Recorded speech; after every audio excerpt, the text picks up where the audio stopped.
We know how to take care of our teeth and our hair and our body. We exercise. Those are all hygiene practices, but we forgot about the hygiene of the soul. And to clear out the soul regularly with practices around grief is an absolute necessity. But grief is a learnt skill. It's a learnt skill. And you can have it in your body.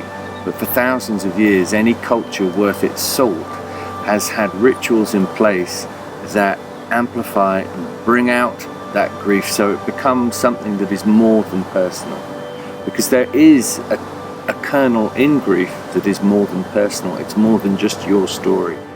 And often what's going on with men in this society is that they're going along trying to make it look like they know what they're doing, and at the same time feeling utterly worthless and praying that nobody finds out.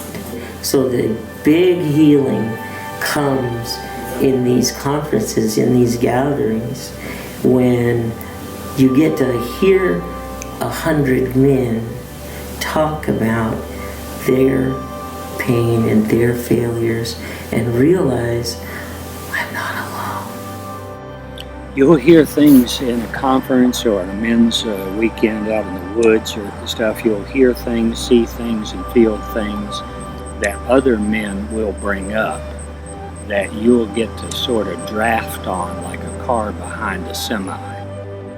So these are basically inquiries, but combining all the wisdom that has been accumulated through all the men that come from different traditions to create something that is truly unique for this time and this place and the culture.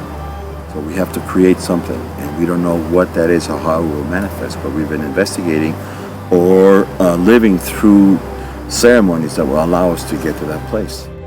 So around men, especially older men, that have learned how to maintain their vitality, how to hold on to their vitality, express their anger, express their fears, express their rage, express their grief, express their sorrow, all the other side of the coin, you also find a tremendous abundance of vitality as it bounces back. As that energy that's been held into those feelings is released, the natural expression is joy. Now, one of the intrinsic gifts of an elder is someone that has made or found the rough patterning of a story in their own life. And when they sit with a younger man, what gives that story its authenticity is not kissing the Blarney Stone. You don't have to be a great linguist. It's actually that you have got the elegant failures of your life in a line where they can be truly communicated in a way that gives courage and hope to the young men sitting around you.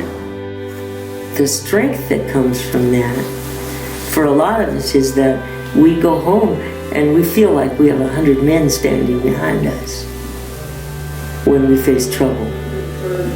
We face trouble and we hear the voices of those 100 men saying, I got your back. And there's been nothing like that.